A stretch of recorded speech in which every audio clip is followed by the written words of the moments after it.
Welcome back, everybody. This is HikeTheGamer channel. My name is Hike, and today I'm starting a new series that I'm really excited about. It's called Military or Vet Stories. I'm trying to come up with a name, and some of you guys are really good with coming up with names. So give me some name ideas in the comments. It's going to be a series about my life stories in the military and outside of the military. I have traveled to a lot of countries, and I've seen a lot of awesome things, and a lot of people have been asking for more stories. So let me know what you guys think of the series, and I'll try to oblige and put up more content like this if you guys like it. So definitely let me know in the comments what you guys think, and I'll go ahead and upload more videos like this if you like them.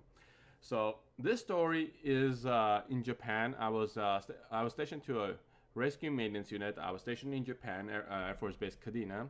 And what had happened at this point is I had moved up in rank, and at this point I was starting to train up people, new trainees coming from tech school, and they come to Japan. They don't know anyone, they don't know anything, they have a paycheck for the first time. So we are more than trainers. We guided them through their transition from civilian life to the military, from the transition from United States to Japan, to a new culture, and we tried to help them out to acclimate to everything and acclimate to the military lifestyle, because by the time they got to us, you gotta think about it, they went through boot camp, which was 12 weeks of hell, and then they went through tech school, which was a year-long hell. Literally, it's a year-long torture. Tech school is the worst, especially the tech school I went to. It was just the building I was staying in. Imagine you had a 10 by 10 room, and I had two other roommates in a 10 by 10 room, and we all woke up at 4 a.m. We went to bed around 11 p.m. It was just nightmare. It was hell, but it made me a better person for it. It was a nightmare and hell, but the military did for a reason, to make me stronger, to make me able to withstand stresses. So it's kind of a way to bring out, test people. If you're good and if you're able to survive through that stress, that means you're the right person for the military. If you are going crazy and stressing out and having all kinds of health issues because of the stress, or they can't count on you, what happens at that point is most likely you're going to get kicked out, or most likely they're going to give you a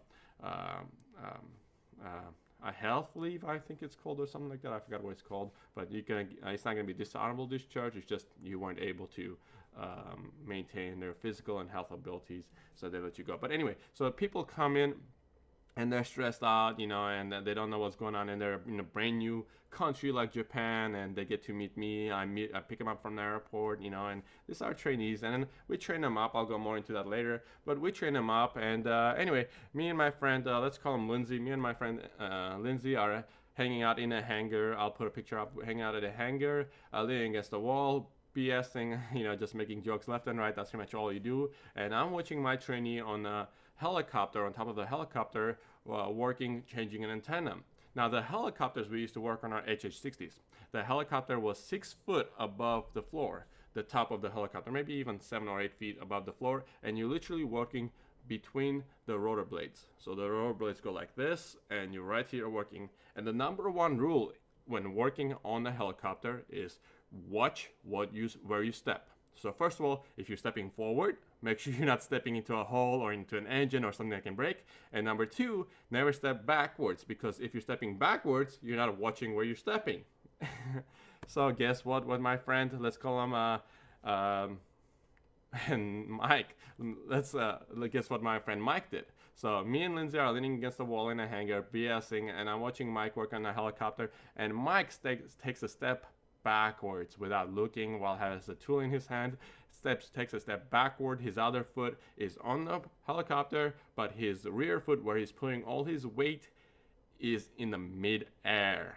So what happens is, when he takes a step backwards, his front foot is still on the helicopter. He starts rotating like this and ends up falling right on his neck on a concrete floor, guys. He falls right here. This part of his neck hits on the concrete floor, and he passes out. At this point, I'm freaking out. I think he's broke his neck, and we're maintainers, but we're rescue maintainers, so we've all been trained in first aid, rescue operation, medical, treatments and stuff like that. So at this point, I'm freaking out. My training comes into play. I yell out as loud as I can, "Medic!" The other trainees are freaking out. One of them, let's call him Lindsay, runs and tells one of the trainees to get a medic. I go to my trainee Mike, who's passed out at this point. He's not even responding. I go to training Mike. I cuddle his head with my knees to try to stabilize him. So just in case he wakes up, he's not moving his head. So my knees are right here. I'm sitting over him. 2 trainees are holding his legs. We're stabilizing him while we're waiting for a medic.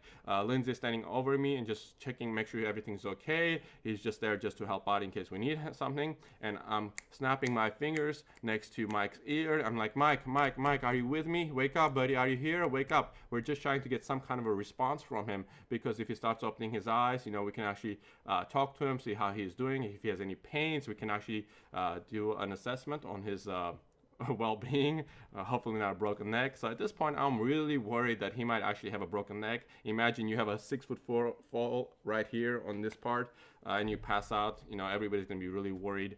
So at this point, I'm just concerned. I'm snapping, Mike, you okay? And Mike slowly starts coming to. He starts opening his eyes like this, and he goes, what's going on? And I'm okay. I'm like, Mike, are you okay? Mike, are you okay? He goes, what happened? And my friend Lindsay, without a second of hesitation, goes, dude, you got shot. And Mike just freaks out, man. We're trying to hold him down. My hands are on his head. My knees are around him. People are holding him down, holding his arms down, because we think he has a neck injury. And Lindsay goes, dude, you got shot. And Mike was, what? Am I okay? What's going on? Who shot me? And Lindsay, again, without a hesitation. And at this point, I'm getting upset because I'm trying to stabilize Mike. And Lindsay, without hesitation, goes, dude, can you feel your legs? And Mike just freaks out. He goes, dude, let me see my legs. What's wrong with my legs? Am I okay? Am I moving my legs? And it was just a scary, scary moment. I'm trying to hold him down. I'm mad at Lindsay as mad as I can. I'm like, Lindsay, get the hell out of here, dude. You're not helping. Get away. And we calm him down. Mike, you weren't shot. You're okay. Your legs are moving. Calm down. What hurts? What's going on? So anyway, that was a scary moment. But Mike turned out to be okay. Well, it's not 911 over there, but the medics come. They have an ambulance, military ambulance, and everything. The medics come. They check him out. He's okay. He moves. They didn't even take him to the hospital. He had a bad bruise. I think what happened is, well, it looked like he fell right here. He actually absorbed it with his shoulders, right here. And so he was fine. But from that day on, I had never, ever, I was so mad at Lindsay. First of all, if it was a real neck injury, and Lindsay is a big joker, he always joked around, and I'll tell you some more stories with him. But if it was a neck injury, and you tell someone after they wake up from being passed out, hey, you just got shot, what's the first reaction someone's gonna do? Is if you're lying down on the floor. What? Where? You're gonna try to look down and feel stuff up, and if you have a neck injury, that's a terrible thing to do, because you're moving your neck and something can happen. You can actually injure your nervous system. And then when he told him, dude, can you feel your legs? Oh my God, it was just so anyway, so that's my story of the day. Let me know if you like this series. Let me know what type of stories you want to hear. I got tons of them. I got scary ones, I got funny ones, I got more personal ones.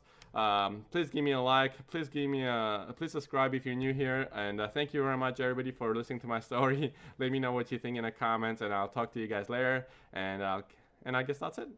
Bye, everybody.